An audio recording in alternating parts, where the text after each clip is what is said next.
This is my great pleasure to introduce Dr. Bente Mikkelsen. She's the Director of Non-Communicable Diseases in the Division of UHC Communicable and Non-Communicable Diseases at the WHO headquarters in Geneva, Switzerland. She was formerly Director of Division of Non-Communicable Diseases and Promoting Health through Life Course at the WHO Regional Office for Europe, head of the Secretariat for Global Coordination Mechanism on the Prevention Control of Non-Communicable Diseases at the WHO headquarters from its inception in 2014, as well as former CEO of Southern and Eastern Norway Regional Health Authority. She is trained as a gynecologist and obstetrician and holds a master's degree in health administration and management from University of Oslo. Her current focus is on achieving the SDGs through the reduction of premature deaths from NCDs in the context of WHO General Program of Work and working across sectors with multiple stakeholders within and beyond the health sector using innovation, implementation, research, health literacy, and new technologies. I really appreciate, Dr. Bente, for you taking time from your busy schedule to come and talk about, I think, this important area of NCDs. We just concluded a panel discussion and would love to hear from you. Thank you, and over to you, ma'am.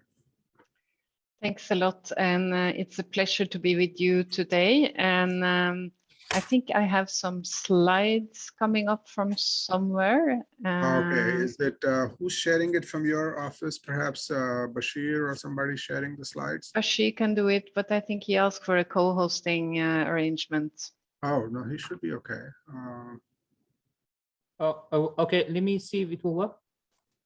Otherwise, I just start to talk and then. No, if you emailed me the slides, I can probably pull that up. I think I can see. Yeah, there we are. There we are. Yes, everything's fine. Just we get the slide mode as well. Thank you so much. Wonderful.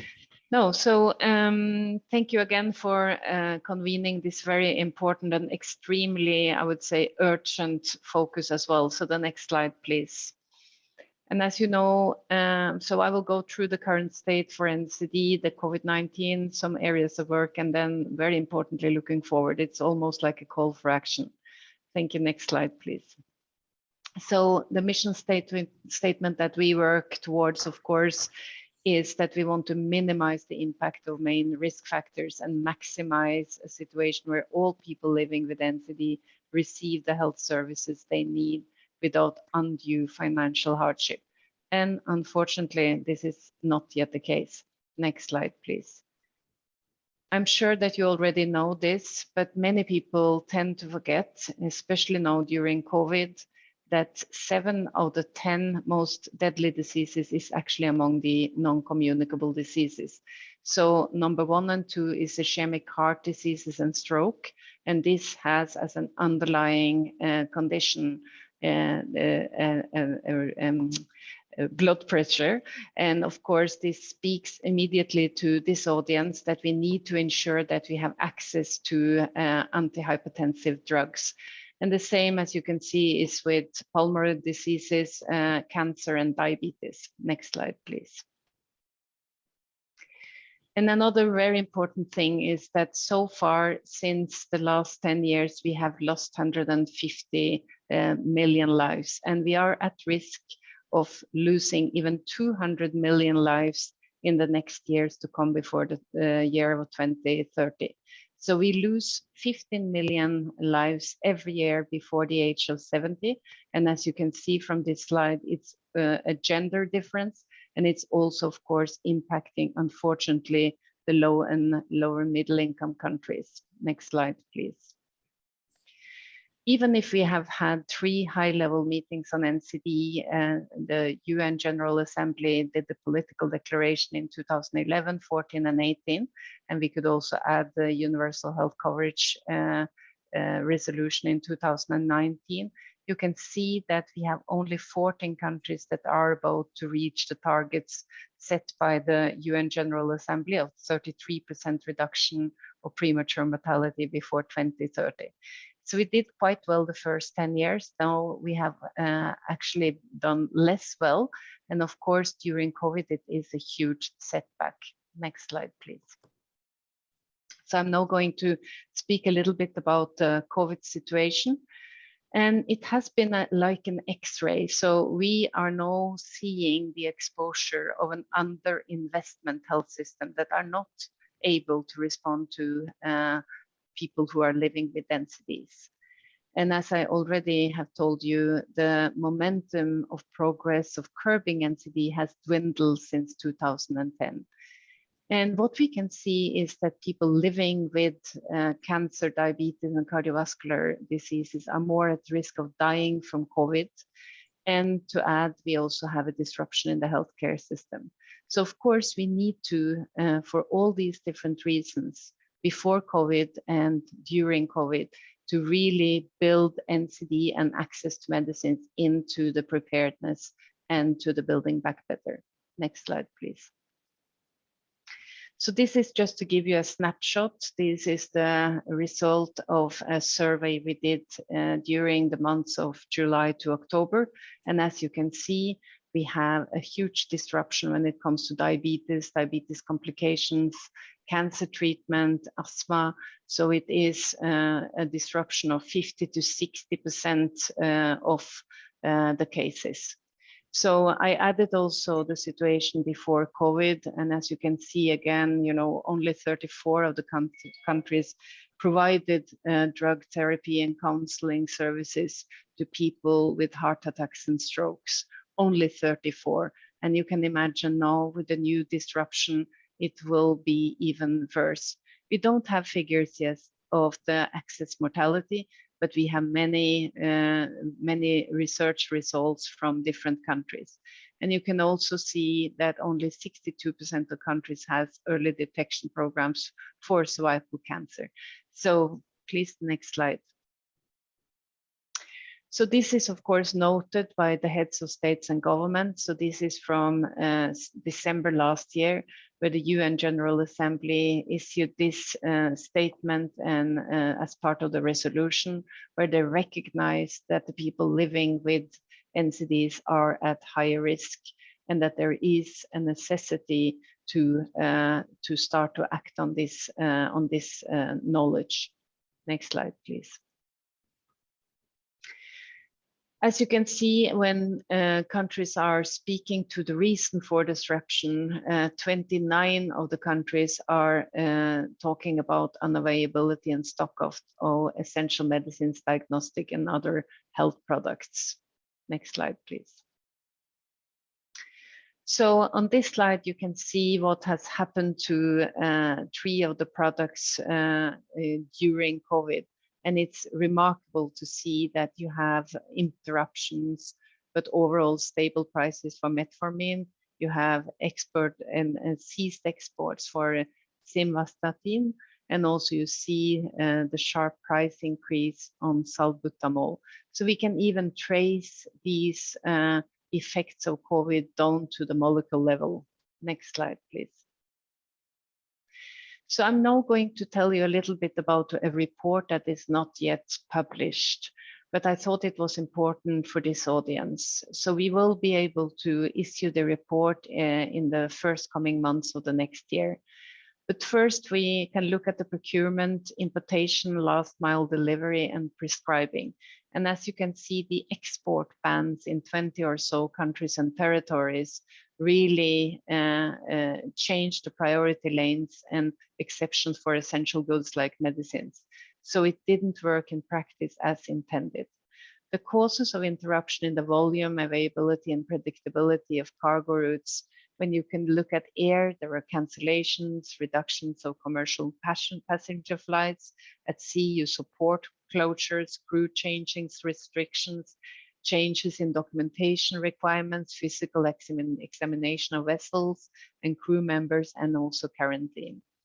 And we could also see an increase in freight costs of 2 to 6 cost increase internationally and 20% in international and intra-regional. So if we look at the last mile delivery and prescription, prescribers and health system implemented and expanded multi-month prescribing and innovative delivery of medicines through mail, couriers, and local shops. So this is actually good news. So that is part of the innovative interventions that we might build on now in the Building Back Better. Also, we could see that integration and the importance of chronic care and look at NCD with together with communicable diseases is important. I will come back to that in a minute. Next slide, please. We also looked at this through an equity lens. And what you can see is that it disproportionate affect access to medicines. So when we look at the transport routes, which we already discussed a bit with narrow profit margins, were the one to collapse in early 2020. So this was very quickly recognized thanks fully to humanitarian organization. And they had to conduct logistics for some small island nations and routes. We also saw that landlocked countries, who is usually dependent on air cargo or ports in other jurisdictions, like cervical cancer treatment in Zambia was interrupted due to the suspension of commercial airline services and needed to ship brachytherapy. We also saw countries subject to international trade sanctions were disproportionately affected by disruptions in global freight. So pre-pandemic, 89% of shortages in Iran were on NCD medicines. And during the pandemic, cost on cancer treatment increased with 30 times. So if we look at small shipments, manufacturers reported that small orders were refused by freight providers. So pediatric formulations were at risk, small markets, rare diseases was especially affected. And our colleagues in NTDs, neglected tropical disease, can speak more of this. Next slide, please. So in the NCD report, we will discuss selected themes and also findings from literature reviews. And I thought it could be interesting for you as well. And you see the source of this at the end of the slides, and we will share the slides with you, of course. So when we look at the effect of integrated service delivery, we could look at large HIV hypertension clinics in Uganda. During the national lockdown, health facilities remained open, but motor vehicle transport was mostly banned.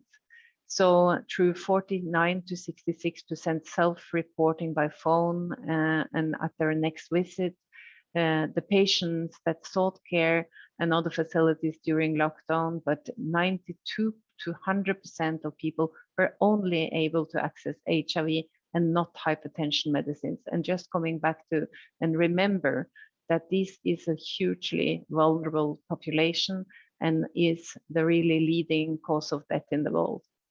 If we look at the increased poverty and access to medicines, we saw from the review breast cancer patients in Mumbai, 81% of patients reported the shortage of money, 81%, food, 32%, and medicines, 28%. So during the nationwide lockdown period, breast cancer patients in Mumbai faced a 32% increase in average monthly expenditure of the place of treatment, and the household income decreased by 74%. And it's also worthwhile remembering that the out-of-pocket payment, and I hope you discussed that in the panel before me, is already very high when it comes to medicines in general, and especially NCD medicines. Next slide, please. So we interviewed 38 individuals from 24 organizations, and these are some of the quotes. So I hesitate to talk about NCD and emergencies because availability we know is 30%, and I don't know how much worse things can get in the public sector in terms of emergency.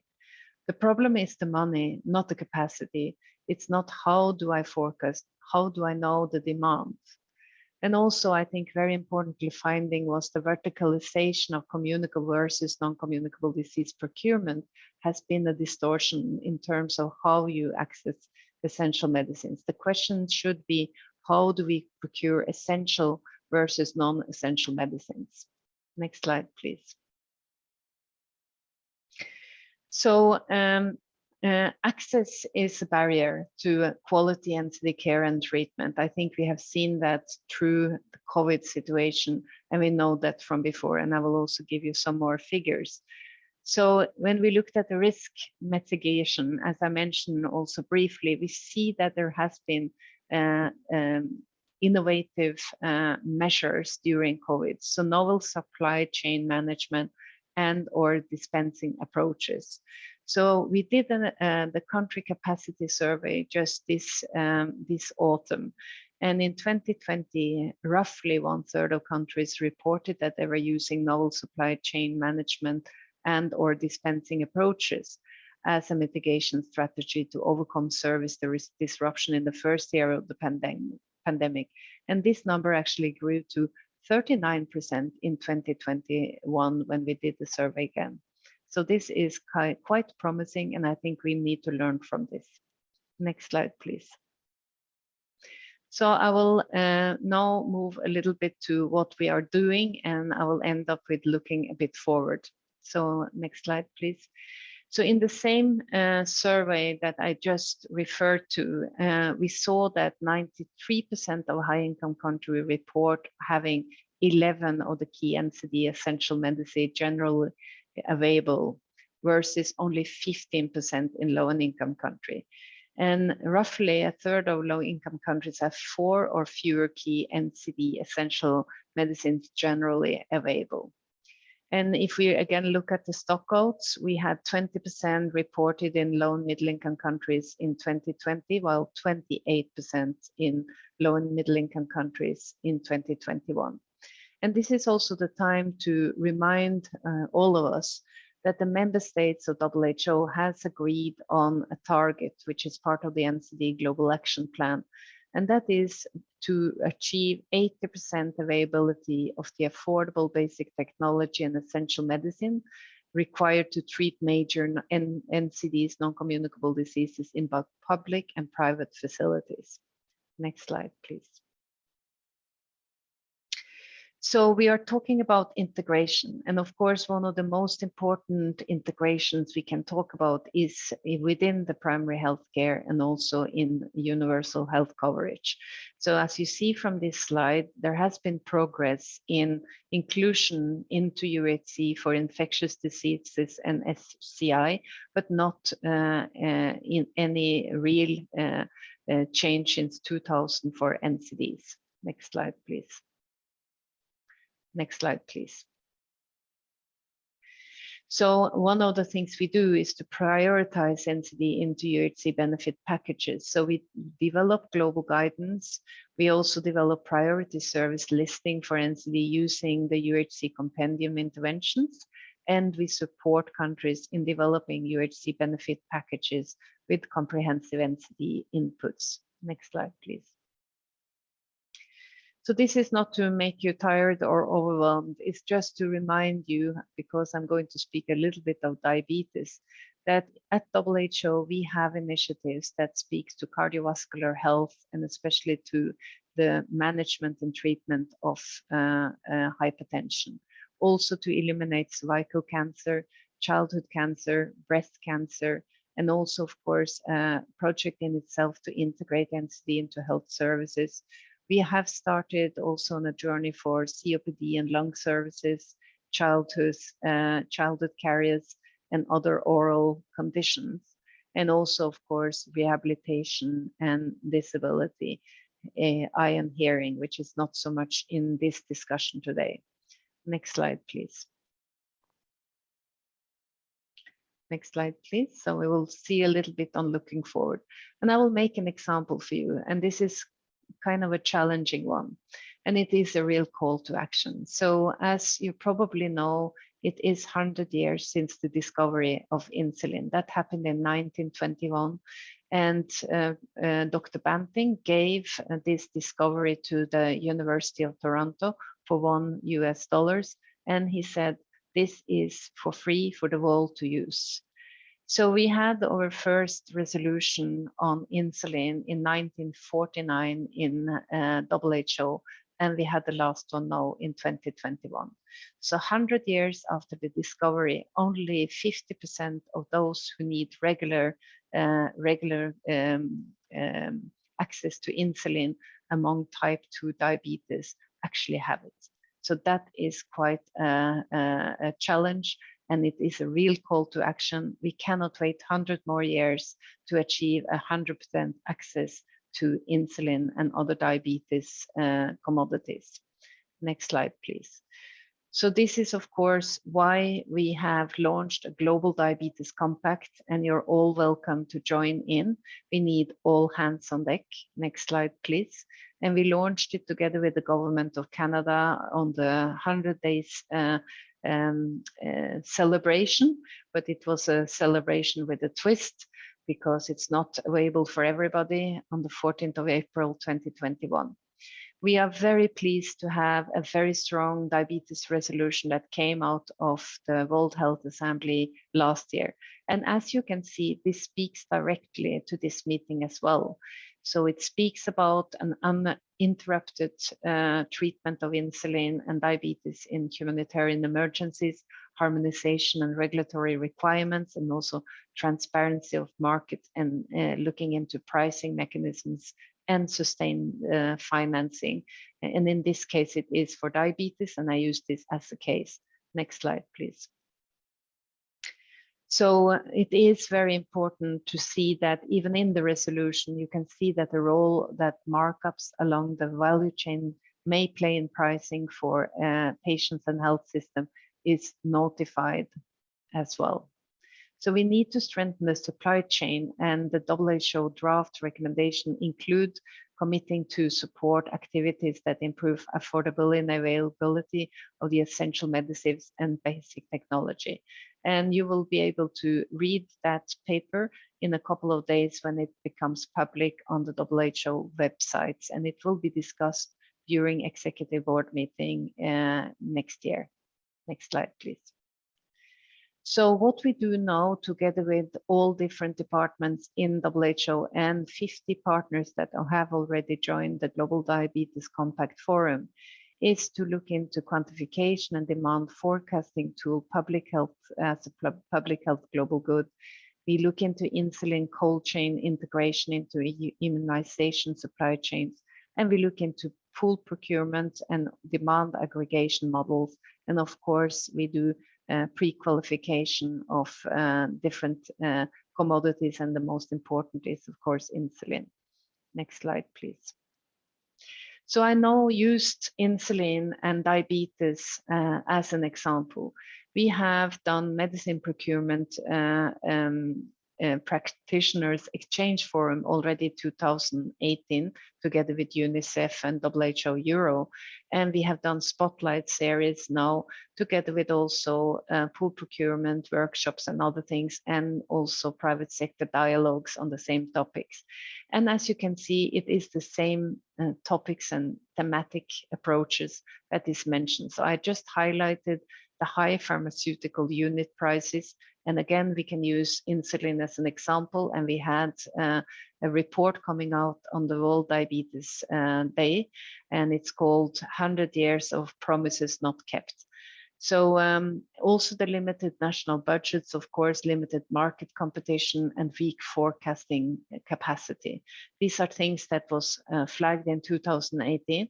It's flagged in general in 2021, and it's also flagged in each of the different disease programs. Next slide, please. So I will, I think, end up with this slide, and this is about building back better and beyond recovery. So these are 8 things. I guess it could be more, but I think we wanted to at least prioritize some of these things. So I think I made the case, and I hope you agree with me, that the access to NCDs medicines during COVID-19 pandemic has to first and foremost to be fixed. So the pandemic is still on, and we need to continue that work, and we will have a report to support us also coming out in the first quarter of 2022. We want to realize the vision of the Global Diabetes Compact, and of course the access to insulin will be a kind of a tracer indicator if we are successful or not. We want to continue with hypertension and diabetes pool procurement mechanisms. We want to look into integrated service delivery for countries, and we are supported by several development agencies like from the government of Denmark, government of Norway, but also the government of the Russian Federation, as well as the European Commission. We want to focus on quantification and demand forecasting for NCDs, and we need to look into cold chain integration, into immunization supply chain. We need to engage the private sector for commitment and contributions. But contributions and commitments are needed by all. And that is my next slide, and that is the last slide. So I put this slide because for me it's important that no matter where you are in this value chain, we will all have a role to play. So we have put in both for manufacturers with demand visibility, good manufacturing practices, funding availability and cycles, the procurement, sustainable supplier base, contract management, essential medicine list, which we are very proud to host in WHO, quality control and monitoring, but also the cross-cutting, that we cannot continue to have siloed approaches, one for non-communicable diseases and another one for communicable diseases. We also need to focus on regulatory framework and governance. There has to be capacity building and training for health workforce. There has to be a view on system performance, national medicine strategy. We need to look into storage in distribution. And of course, it all has to end at the point of patients on the service delivery. And we have targets to help us, both the bigger targets like the SDG 3.4 on the reduction in premature mortality and access to medicines is a crucial part in this, but also the more specific targets on access to medicines, as we discussed as part of the NCD Global Action Plan. And so I think with this, I would like to thank you for your attention. And I think we still have an option to reach the SDG 3.4 together. And thank you so much. Thank you, Dr. Bente. That's quite a comprehensive overview and also deep dive into some specific areas like insulin. So really appreciate that and appreciate you connected it to the end-to-end supply chain, which is part of our discussion in this group. Just for your information, this is the first time actually in this conference, this is the 14th year, we are actually featuring NCDs. I think it's high time. You know, we've been talking about it, but we haven't. But it's great, and you know, the interconnection between managing NCDs and communicable diseases that you highlighted, our panel also highlighted before, etc., and the interruption because of the pandemic. So I would like to, there are a few questions coming in, but I'd like to kick this off. And you started the whole discussion, around, the challenges from how pandemic, the COVID-19 pandemic impacted and the role of broader preparedness to ensure access. So that's a much bigger agenda in terms of, because that affects all areas, and you have specific examples. So are there discussions going on, whether clearly it is in WHO, but in other global agencies about, looking at preparedness, looking at, viewing NCD also, bringing NCD lens also into the preparedness kind of agenda? What kind of specific things going on? And one of the things that, you gave a lot of different interruptions that happened for different reasons, low margin products, transport not available, freight forwarders. But in the current vaccine context that is we focused on day one, there's also a lot of talk about inequity in access to vaccines, as we look at where the mismatch in production of the commodities, I'm using the word commodities more broadly because it's not just vaccines, we need syringes. Similarly, it's not enough to have the insulin, but we need the delivery mechanism and all that stuff. So the mismatch between where the production happens and where the consumption happens, and there's a lot of talk about regional resiliency. Is that the kind of discussion that is happening in NCDs? Should it be happening? Is kind of one question that I have. Maybe kick that off and then maybe look at a few other questions. Thank you very much for the question. And of course, in a pandemic like this, it's natural that the first and biggest focus is on the virus. So that is clear. But at the same time, the reason why we did the first survey on disruption in May 2020 was because the healthcare, health workforce, the nurses, the doctors, the pharmacists actually raised their hand and said, hello, you know, listen, people are actually dying from the chronic diseases. They're dying from cardiovascular and diabetes, cancer, and especially if they contract COVID. And we need guidance on prioritization. So WHO has issued different kind of guidance notes, and we have also added, that happened, I think it was in June 2020, something we call the Pillar 9. So we have given guidance to countries.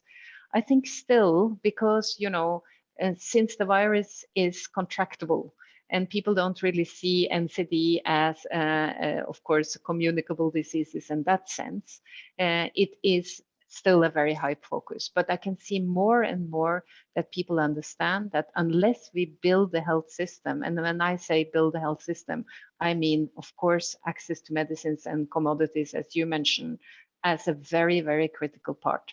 So what I did just today was I was invited by the Mike Ryan's cluster to talk to all the WRs, those are the WHO representatives at country level who deal with the pandemic.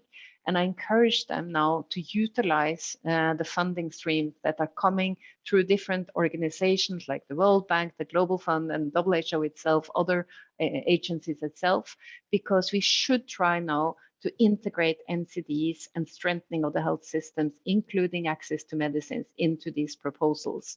So this is really a call for action for all of you as well, because it is a possibility and because it's necessary.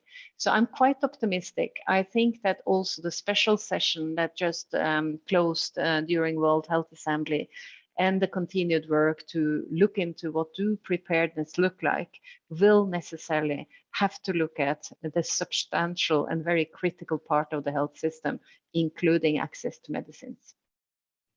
Well, thank you.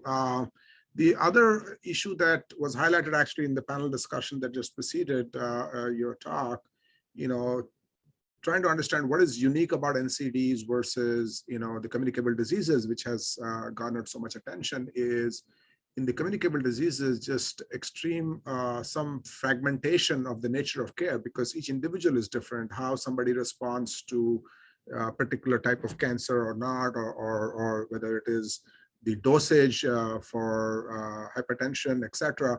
It varies quite a bit. So there was, and because of that fragmentation, it makes it challenging to kind of, you know, not only forecast demand for products, but also consolidate volumes, etc. So potentially a need for standardized treatment guidelines or harmonization, etc. So, you know, is that, because that's something that WHO, I'm sure is doing, you know, so would appreciate if you can say something more about that, you know, on that issue. Yeah. So of course, each of the bigger diseases, and just let us remind ourselves again that 74% of all deaths in the world is because of cardiovascular diseases, cancer, diabetes, and lung diseases. So it goes without saying that each of these diseases has clinical guidelines, and we also have more and more medicines coming into the essential medicine list, and also to the essential device list. So this is progressing slowly and steadily. And in most of the diseases, I think we have enough guidelines to be able to give real guidance to also how to forecast, how to you know, design, let's say, the portfolio of essential medicines. So this is happening. I think I see Executive Director Walter Proper in the chat. He's saying that, okay, maybe this is the case, but what about the money? And of course, that's why we are so eager to see NCDs as part of the benefit package, the UHC benefit packages, because before the governments really create the financial protection for these diseases, it will be very, very difficult actually to have regular supply. And it's absolutely true what he says as well. And it's very, very sad. We have had consultations with people living with cancer, living with diabetes, and they talk exactly about this. They ration their medicine. So maybe they have got some medicine and they just try to contract it or to prolong the treatment. And of course, it's completely ineffective.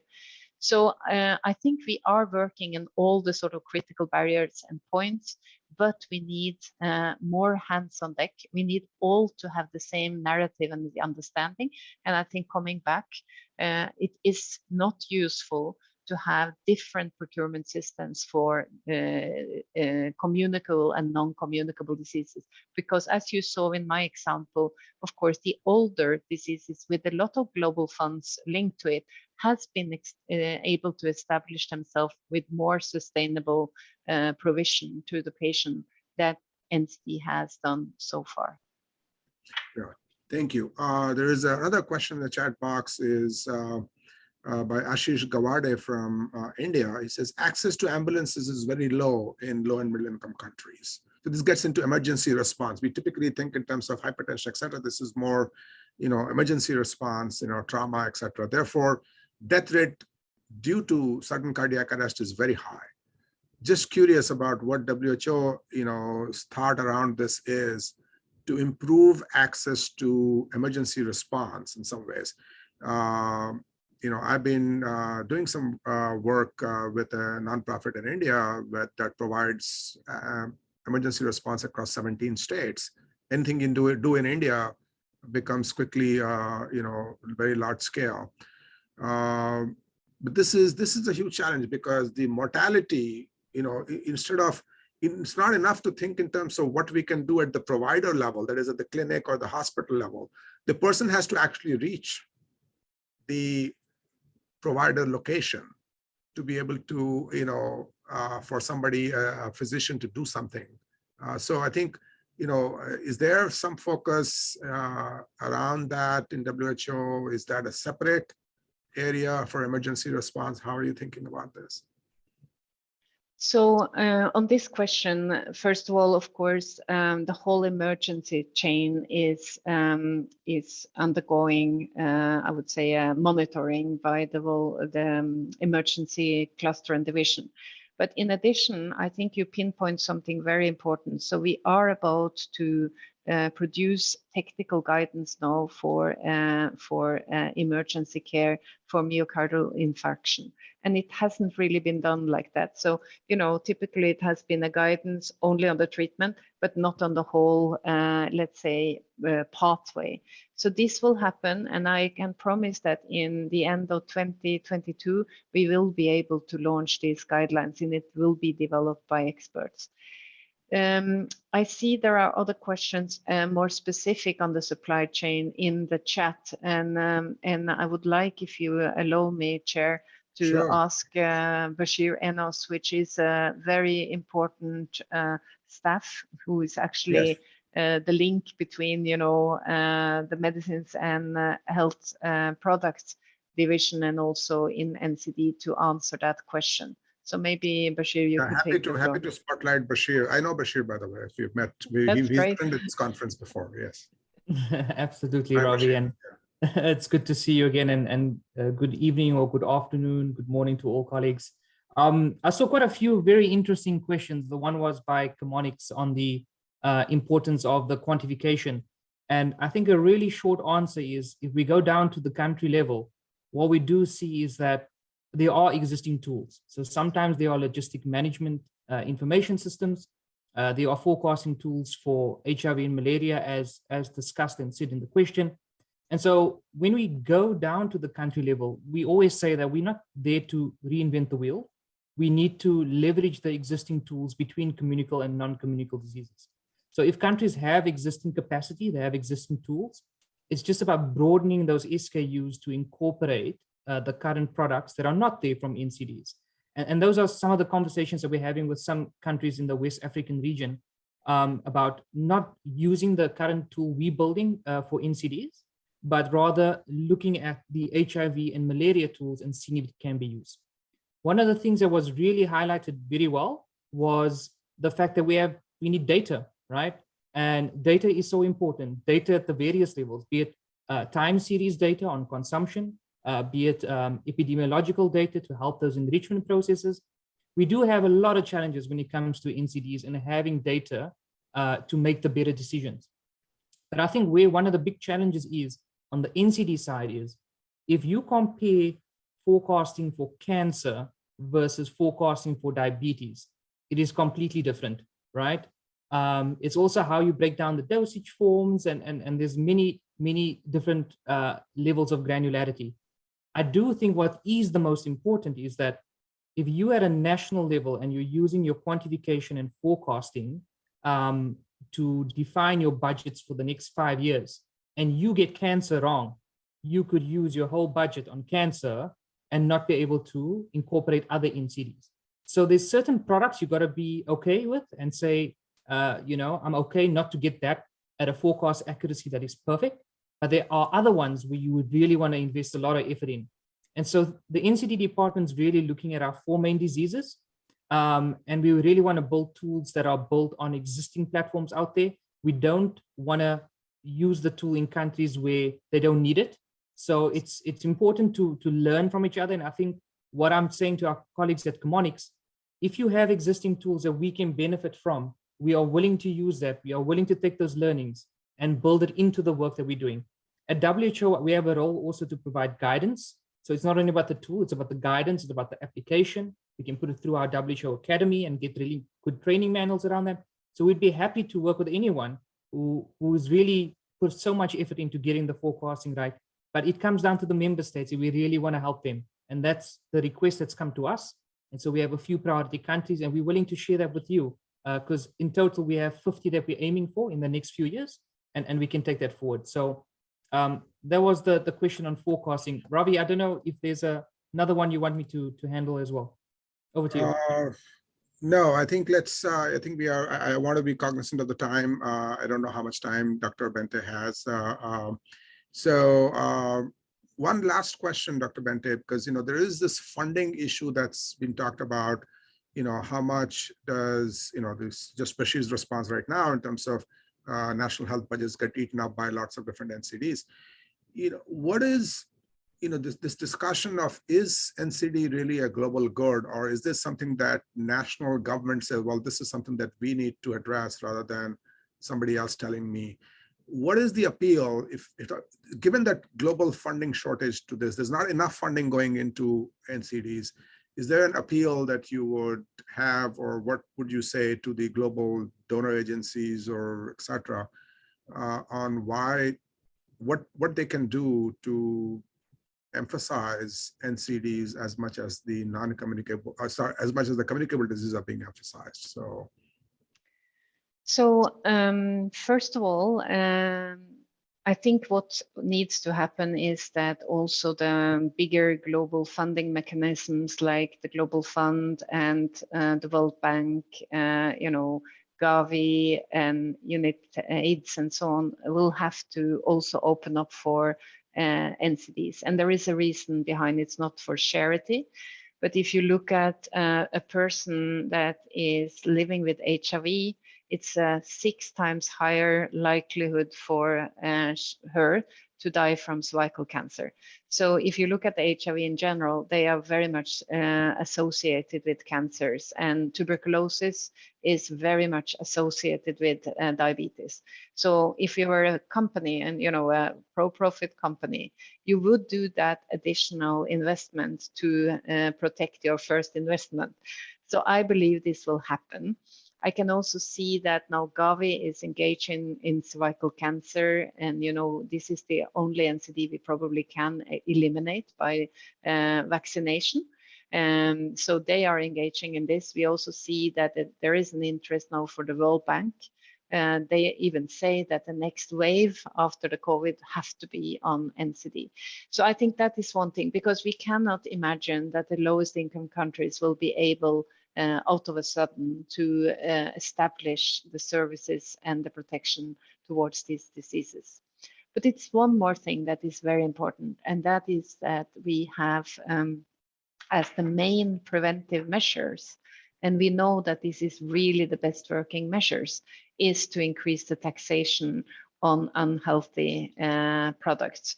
So by just following the best buys, which is the interventions alluded to by WHO, and which is based on affordability analysis, you will actually have also an additional income to your budget. And if you want, as a government, to use this for health budget, it is absolutely possible.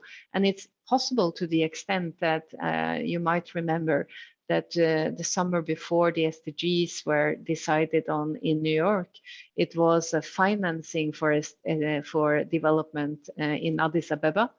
And one of the things that was highlighted there is that if we lift the taxation recommendations for tobacco, very much is already funded of the SDGs. And the same goes when we look into sugar sweetened beverages, and also, of course, alcohol. So there is, of course, this is set up for a health reason, but it has as a consequence also an ability to strengthen the domestic funding, which of course, in the end of the day, has to be strengthened, because this is such a huge part of the disease specter, to put it like that. On Monday, you will see that we will launch the next business case for NCD. And it is important because it's still a misconception that it's so impossible to tackle NCD. And you will see there that I cannot disclose exactly the figures, but you will see that with an additional small amount of money, you are actually able to save a lot of lives. And I think this has to be repeated over and over again, because otherwise it's like sort of a completely feeling of exhaustion. And I think it's important to understand why is this feeling there. And that is, of course, that if you don't protect against NCD, or if you don't screen, treat, and diagnose at an early stage, this will be a huge cost for the healthcare system. Right. So I hope you will come up with great ideas for the supply chain and to help us with the access to medicines, and very happy to be invited back next year. Thank you very much for having us. Thank you so much, Dr. Bente, and let's give a big round of applause. I really appreciate you taking time and coming to address the audience here. Thank you so much. Thank you. Okay, have a good night.